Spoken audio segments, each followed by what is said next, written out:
yeah, now we are expanding in a way that my mission and vision is now becoming clearer, and I want to reach out to maximum number of people, spreading the culture and the Sanatana Paramparas.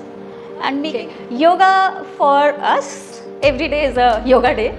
But see, even when we say it is everyday yoga day, certain things are important for awareness.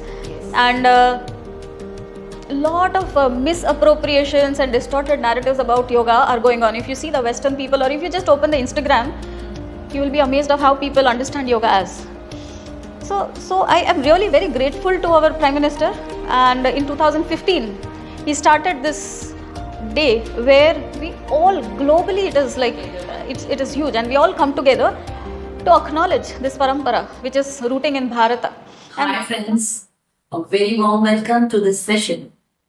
As you know, this session is a special initiative by the Indian Yoga Association as a tribute to 21 women yogacharyas from across India. To celebrate the contribution of women in the yoga community.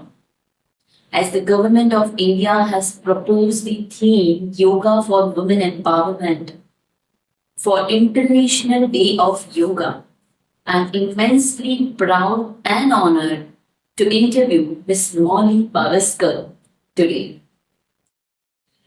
The founder and executive director of Damaru Yoga and Sound Therapy Center in Ahmedabad, Gujarat. Mauli ma'am has been working globally, teaching yoga and offering therapy sessions and workshops since 2011. But her story is not this simple. There are many interesting twists and inspiring moments on her journey to serve and guide thousands of guests to their holistic health, wellness, and helping them anchor into their cultural roots. I am Bhavisker and I am here today to unravel her story and how her infested work in yoga sound evolved over the years. So hold on to your seats and let's get started. Welcome, Mauli ma'am. Thank you. Thank you for the sweet introduction. And as you know, we're doing this series for the International Day of Yoga. And 21st June also being the International Day of Music. So Yes. both of them very close to my heart and my work. I would like to know 21st June also happens to be the International Selfie Day. So I think it's a good day to take a inner selfie and assess what is happening within. So yeah, thank you for the invitation. Thank you for joining the session with me, Mauli ma'am. We would like to know new things from you. So let's get started. Ma'am, what inspired you to leave your design career in 2008 and pursue advanced studies in Hindustani classical music, art, design, communication, and yoga therapy? Yeah, till 2008 it was already been 7 years into design practice, and I was getting good projects, good clients, good money, but somewhere deep down there was a seeking, there was something missing. So yeah, in 2008 I shut down my design practice, but that was not to pursue yoga. It was to do my master's in musicology. So it was humanities with a major in music, and I used to write papers on classical, Hindustani classical music. After that, 2010 is when I finished my master's, and I had to go travel out to do my PhD in ethnomusicology. That was the time when some of my friends asked me if I could teach them yoga, because luckily, I don't know whether it is luck, unluck, whatever, but back in 2002 sometime, I had already done a teacher training in yoga from the Shivananda tradition. But back then, it was not even in my wildest dreams that I will be teaching yoga. It was more for myself to understand yoga in its multi-dimensional facets, and how I could, because my mentor had already introduced the Shada Darshanas and the classical texts of yoga, and I was too naive. So I thought I just need to stay in the ashram with Swamiji and learn from him. So yeah, a decade before I had started teaching, I had done a teacher training. So in 2011, when I started teaching yoga, and it was a casual teaching, not even a formal setup, but I realized that practicing for my own self and teaching yoga are two very different things. And I think that's where maybe it was a divine guidance or maybe it was a destiny, but that's where my deeper studies into yoga started, where I started understanding a human being from the body, the mind, the brain, all the facets emerged, and eventually sound also merged into my practice. Because earlier, like as a young 20 somethings, I always thought that maybe I'm confused in life. Sometimes I'm doing design, sometimes music, sometimes yoga. What am I doing with my life? Much later, it all, in retrospect, when I see, all dots connect and everything is inspiring the other. So that was my second question actually, that from Hindustani classical music and art and all, then you converted into yoga therapies, sound therapies. So I think you already informed us well in advance. So I think we will ask you some other question, like can you tell us about the genesis of Damaru and what inspired you to create a studio dedicated to yoga and sound therapy? Okay. Yeah, I was teaching yoga since 2011, but that was as a freelancer. A lot of freedom to teach when I want to teach, and then just travel to far off places, maybe down south, maybe up in the Himalayas, but it was all traveling for learning and my sadhana. So that was a very fruitful time. Some deep spiritual experiences happened. I was staying in Himalayas, so at one side I would be doing some certifications, international trainings and all, the academic part. But in between I would just go stay in some ashrams for days together, just sit by Gangaji, and yeah, it's a very, very beautiful time. But every time I would come back to Ahmedabad, when I would come back and teach, whether I'm collaborating with somebody, a lot of times that happened, or I'm teaching in a fitness studio, and I realized that what I experienced and what I was teaching, there was a big gap. What is taught popularly, or what is the notion of yoga, more about asanas, more about body, I was not very comfortable with that, because my own experiences were saying something else. The yogic canvas was so vast, and there was this thing within that I need to start a center where I can cover all of these aspects and not just this body based yoga that these other people were wanting me to teach in their institutions. I thought maybe I will have to have my own center where I decide the rules and I teach yoga in a very holistic, in a very authentic way. Yes. And yet it was still in my mind. Nothing had fructified by then, but I think it was 2016, the later end of 2016, I was in the upper Dharamkot in the Himalayas, and we were on a trek, and I vividly remember it was a beautiful forest area and it was drizzling, light, very gentle rain, and I was meditating, and it's a distinct memory that inner very strong guidance came in, that maybe it was time that the center should come up, and this name Damaru came up in my mind. And when it comes from within, no, there is no confusion about it. You're crystal clear that okay, Damaru is conceived today, and yet it took me 2016, later in the year I came back, 2018 July is when Damaru actually started functioning here. So the birth was in 2018. 18, that's how it came about. Because I was connecting with some Shiva, Damaru name as Lisbon. It is a very unique name. So I was about to ask you why Damaru. So, yeah, interesting question. So me, my friends, we were thinking of different names of what we could call our center. But yeah, as you know, I am a bhakt of Shivji, Mahadev. And two things are very close to my heart, yoga and the sound. So when we talk about Damaru, he is the Adi Guru of yoga who holds the Damaru, and from the Nad of Damaru, the sound of Damaru, the whole existence came about. And these are the explanations I am now giving actually. But so even if we see our energy centers, we can, and if you chart them through a photography, the Killian photography, you will see a Damaru shape forming. But all of this is like force fitting now. Damaru simply came about in my meditation. It's beautiful name. It was Way by perfect. explaining, yeah, it's actually very. It sounds very beautiful. So, how do you integrate various healing techniques such as yoga therapy, sound therapy, and Vedic chants in your sessions?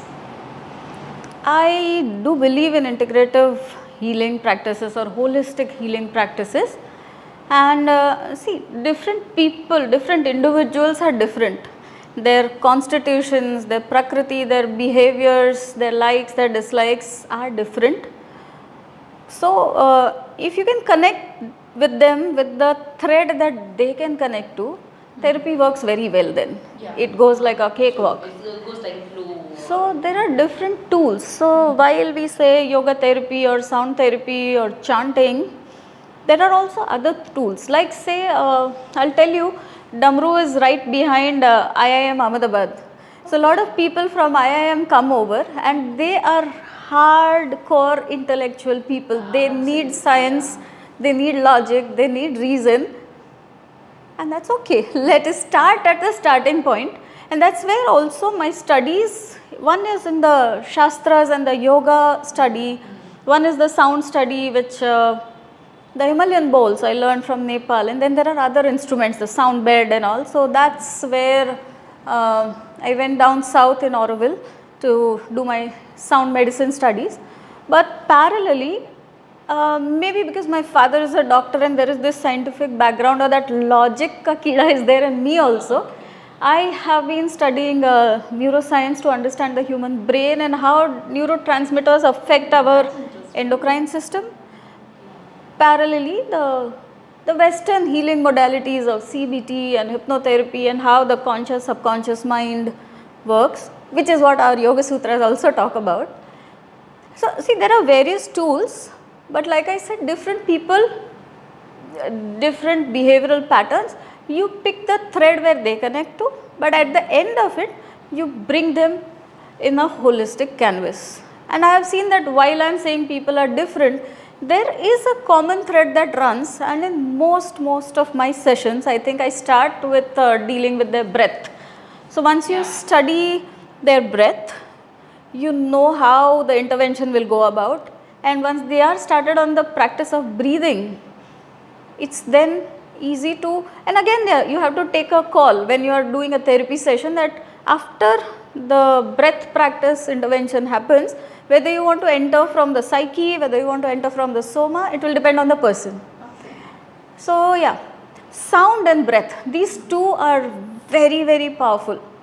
So I could start with either, and I love integrating them. That's lovely. So, how do you incorporate scientific research into your traditional yogic practice at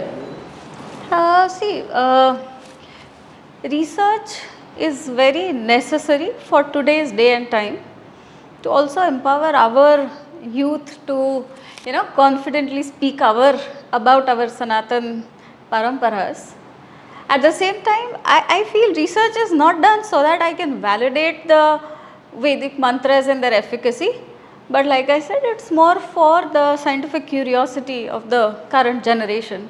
So what we had done recently, I think it was last year, we had taken part in an international yoga therapy conference where I had presented a paper. It was kind of a case study we had done. So as a therapist, I had taken the head, heart and gut. So the three brains that we talk about. and corresponding to them, the Saraswati Bija Mantra, the Lakshmi Bija Mantra, and the Durga Bija.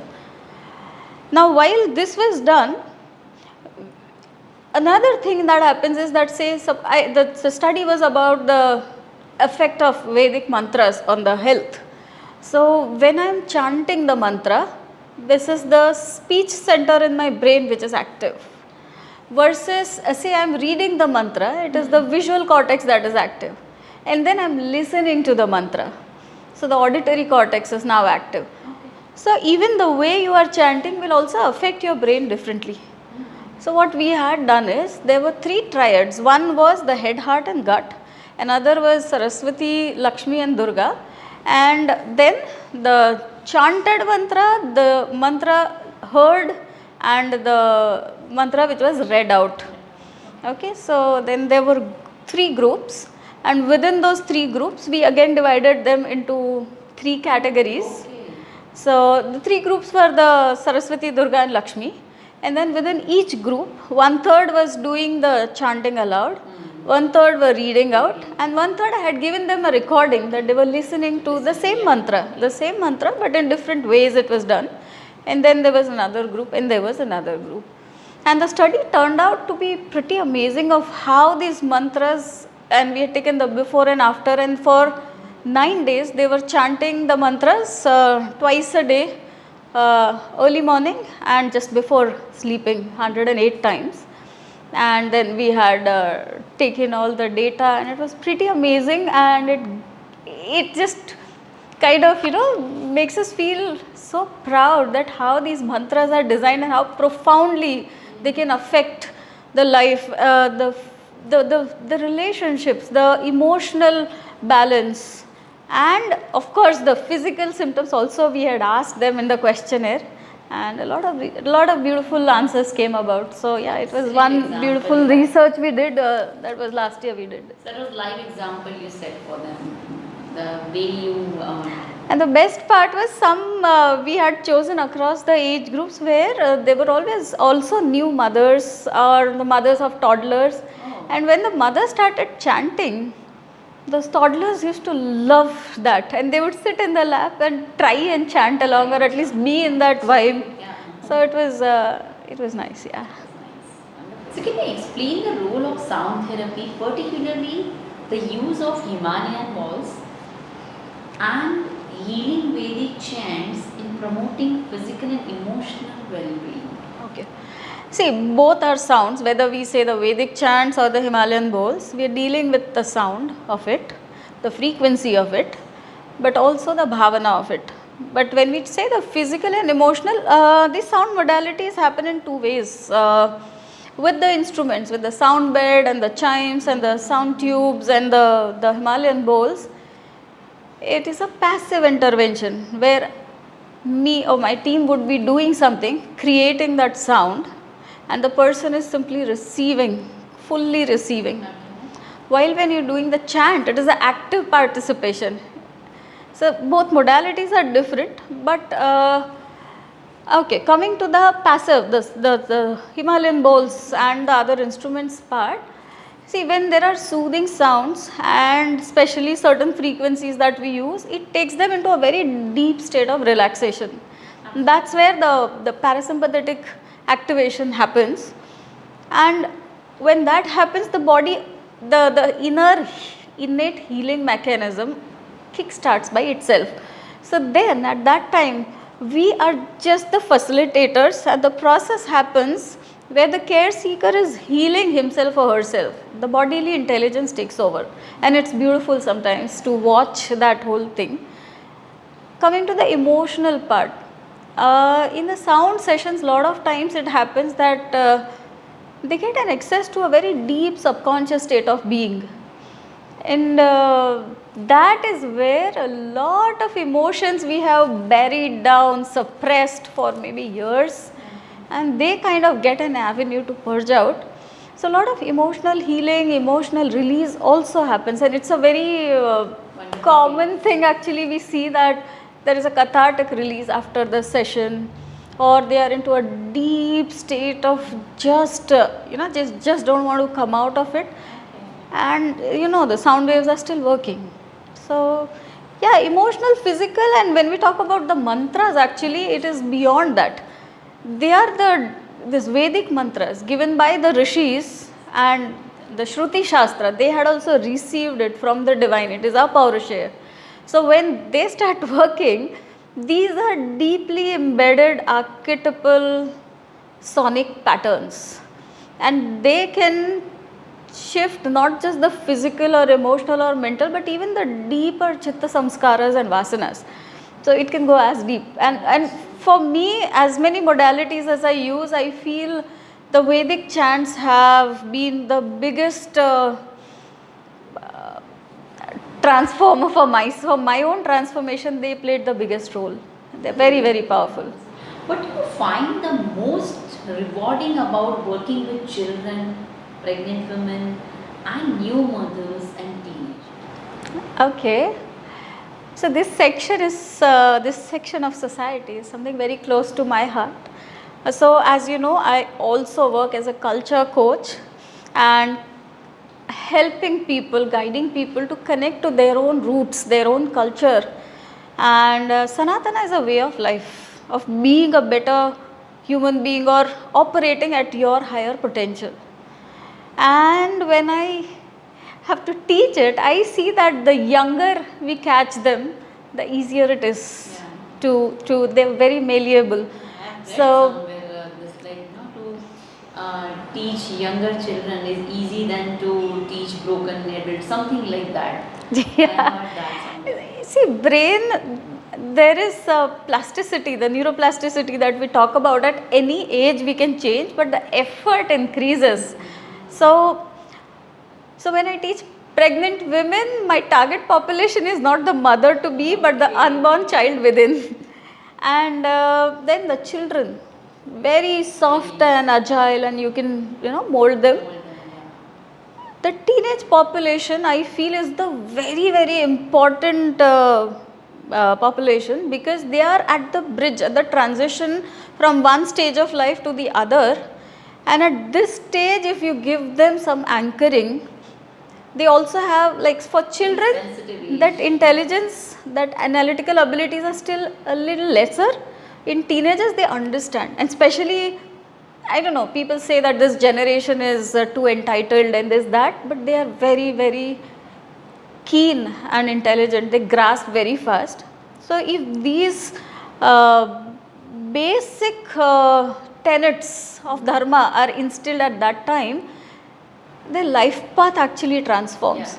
So these three populations are, I think it's just being selfish that if I have to change this society, I think this is the population I need to work with in my own small ways, whatever that I can contribute, especially the unborn babies. So we know that, how the neurons connect. When you are learning a new thing, your brain cells are connecting in a certain way, creating neural pathways.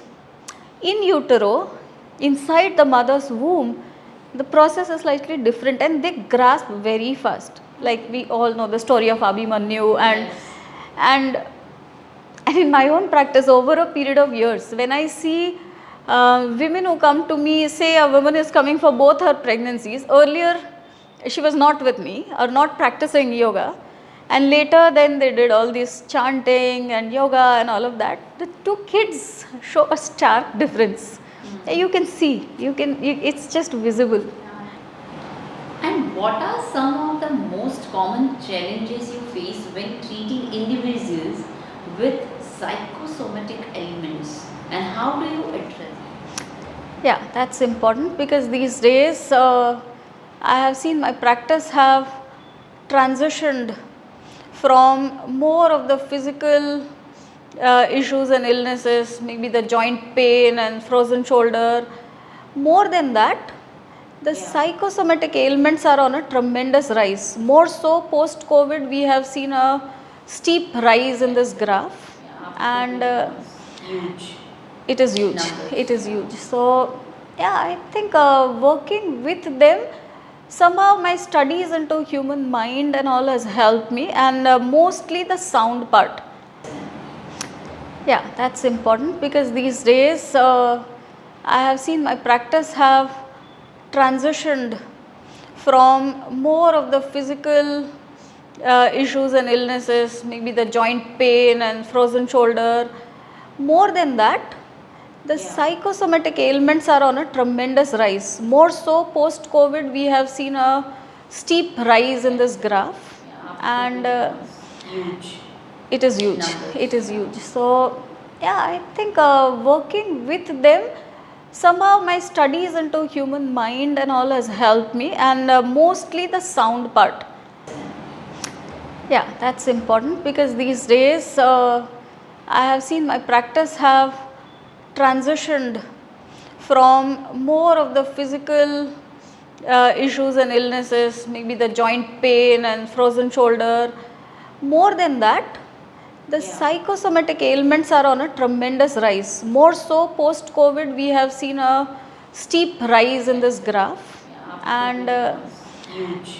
it is huge. Numbers. It is huge. So, yeah, I think working with them, somehow my studies into human mind and all has helped me, and mostly the sound part. So, how do you see the practice of yoga and sound therapy contributing to the improvement of mental health in your clients? See, when we talk about mental health, it is not something which is in a very short span of time. Something, some patterns, some behaviors, some worldviews which have come over a period of years, they take some time to shift. And that's where the Vedic chants come in a big way, but also about the breathing practices and all help them a lot. Lot of trauma or lot of this emotional suppressions are also locked in our cellular level. So that's where the asana practice also plays a big role. So while yoga is not only about the body plays a big role when we are working with emotions and mind. And I see when I am doing a session with somebody, an intervention with somebody, I stay connected to them for over a period of years because they would keep coming back either with their partner or spouse, or they had come for pregnancy and now sending their children for our children yoga, or somebody from their friends, family. So whenever we keep interacting, there is always this question in my mind, because my analysis is on that shift that has happened is a very foundational shift. So even when now they feel a little dip in their emotional health, that comeback time has become very less. And some practices that I give them are not just when we do our sessions, but they kind of a lifetime practice that they incorporate as a part of their lifestyle. To maintain their lifestyle the way you are. Yeah, we need healthy lifestyles which are aligned to our circadian rhythms, and then using these modalities. So some shifts which are there, which are permanent, keeps them resilient of not going back into the mental, emotional dips that they experienced earlier. So, what are some unique benefits of prenatal yoga, and how do you ensure the safety and well-being of expectant mothers in your sessions?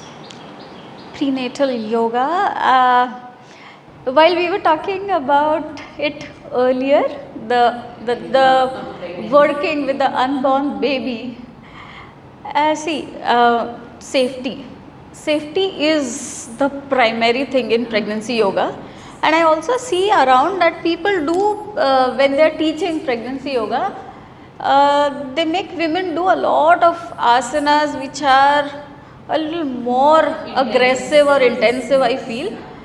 So it is good while the mother to be is being able to do that. I feel unless it is really required, I go really gentle in the asana practice, mainly for the physical benefits. When we talk about it, is they generally have the back pain or the upper neck pain, or they go through nausea, or they have crampings in the legs, swelling, water retention, the pressure in the pelvic area, hyperacidity and the reflux that happens.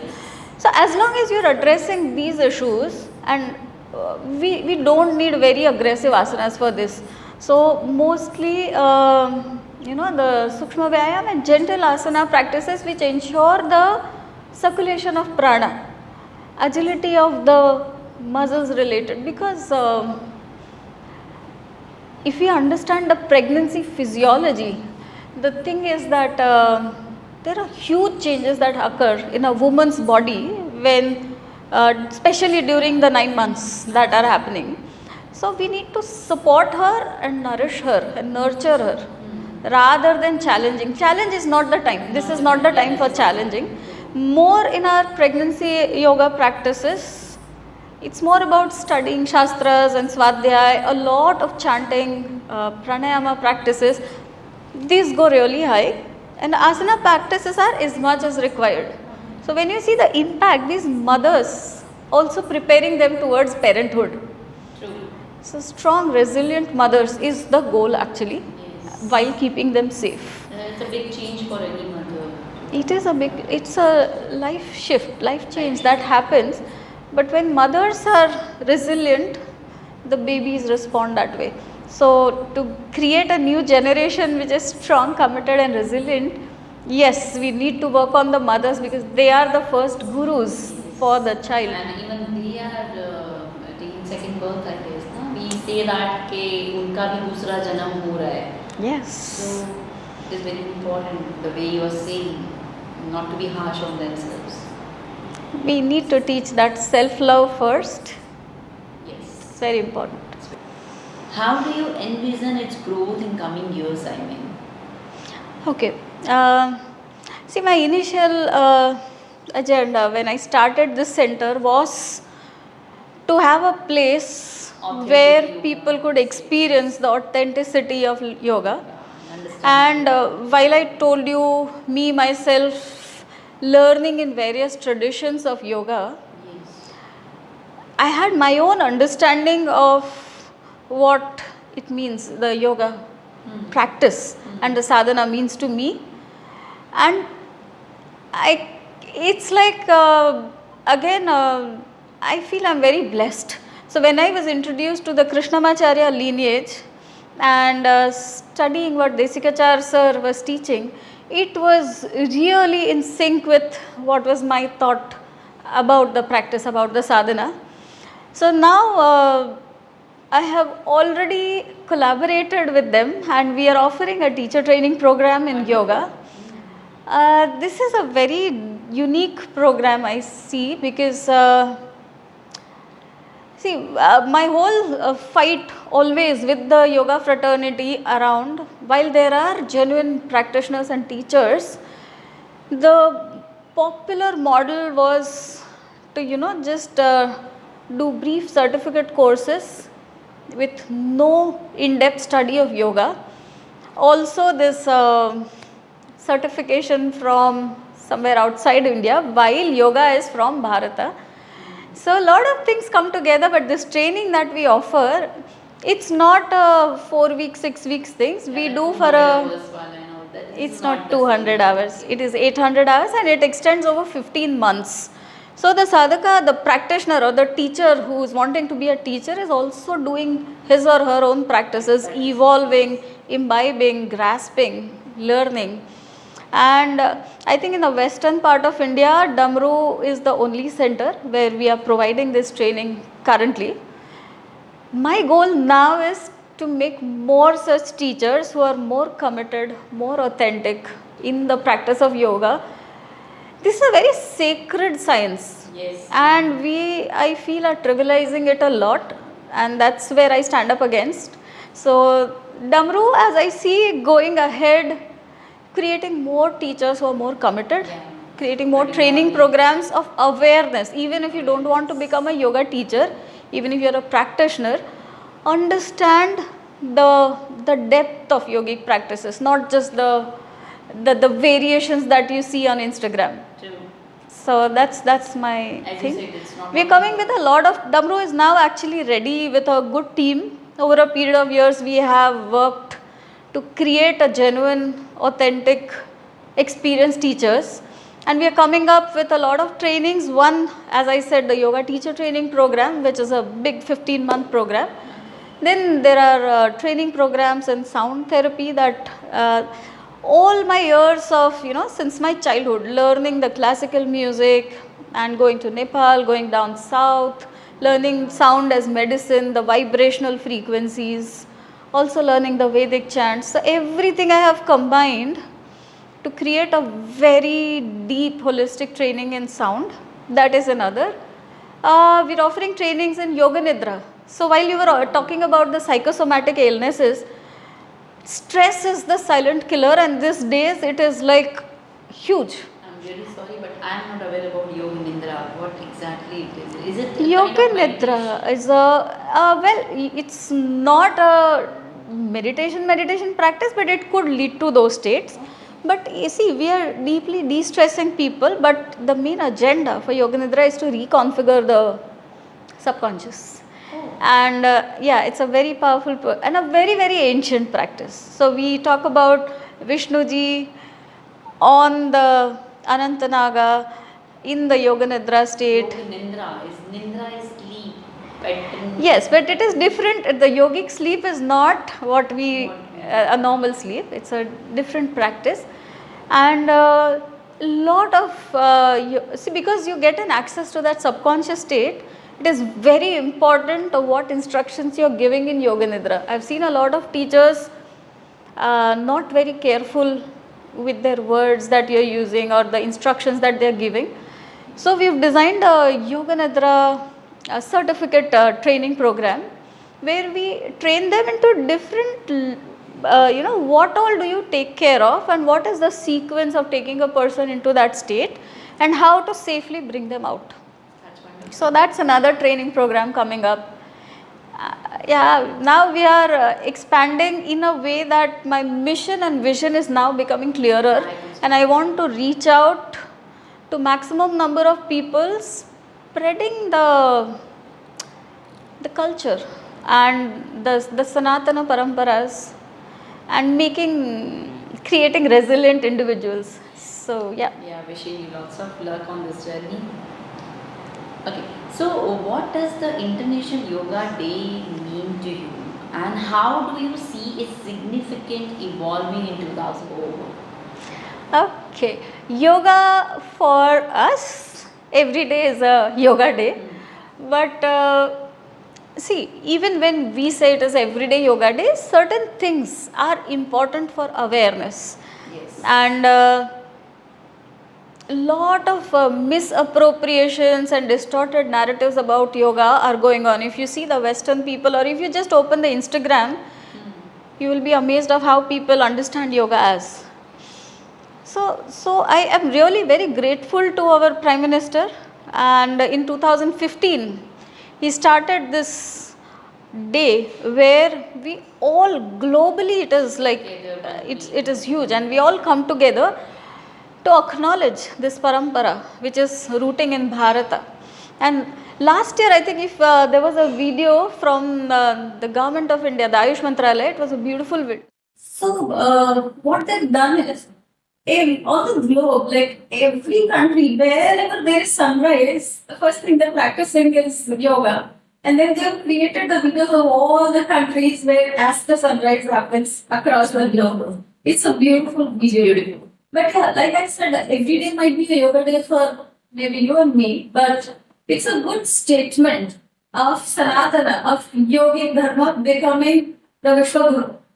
So, yes, I think I'm very proud and respect to the Prime Minister for such a noble thought. Yeah, absolutely. I have seen people, they are very crazy for this day. Right. So, what message would you like to share with yoga practitioners and enthusiasts around the world on the occasion of International Yoga Day 2024? And my first message, because it is aligned to my mission, is to the yoga teachers. Have that commitment, learn, try to reach that excellence because you are, providing health and wellness to Yes. somebody. It's a big responsibility to not take it lightly. Study what needs to be studied, but be your authentic self. Do not look for shortcuts. Do not, limit yourself to the body-based practices. And this craze for advanced yoga, wearing the yoga wear in the bottles and doing some inversions, that is not the only yoga. So, yeah, that's for the teachers, but also for the enthusiasts and the practitioners. First thing I would congratulate them that I see a lot of people now practicing yoga early in the morning or managing their work, coming in the afternoon. Even Saturdays. These things, they come. A lot of celebrities endorsing these practices. See, they could have been doing a lot of other things. Yes, In today's day and time, we're all very busy in this urban landscape, you see. And yet, They are taking moving that on and time moving to towards their own health, their own wellness, I congratulate them. It's a wonderful things. it's a wonderful thing they are doing. But again, even to the enthusiasts, the same thing that if yoga doesn't change you as a human being, the quality or rise to your own higher potential, then you're not doing yoga. So if you are doing a Vrishtikasana, but you are a same bitter person, then you need to recheck what are you practicing. It's true. It should work both ways, as you say. And for yoga teachers, it's really good message, learning neurons. What would you like to say about the Indian Yoga Association? God sent. For many, many years, I had been certified internationally to start training programs. And in my mind, I wanted them to have a certificate which had the stamp of the government of India and not the US. So while, the popular institutions outside of India, I always felt that who are they to certify us Indians as yoga teachers, as yoga therapists, as yoga acharyas? I waited for many years. And it was also at that time kind of something very, very far away, I felt, because there are so many different teachers and traditions and paramparas, all varied. And I thought, how could they ever come together? But thanks to all these big yoga gurus, the masters, they just kept all their differences aside, came together to form this association. That is what. That people like me can now proudly give certificates which are certified by India, by Bharata. So, and I'm a part of Damaru is Associate Center of Indian Yoga Association. And I'm actively in the committee, the Gujarat chapter committee. Because this is what should happen. India has to become the Vishwa Guru, especially when it comes to yoga. Absolutely. Because the origin is. Origin is India, exactly. So, yes, thank you to all the yoga gurus who just came together, and now that force, that power is meeting and it is becoming huge. It was really wonderful meeting you, Molima, and the questions, the answers was really the knowledge I got today was, and the people who are listening you, it was really, really wonderful, very deep. So thank you so much for being here, taking your time. Thank you so much, Molima. Thank you so much. Thank you.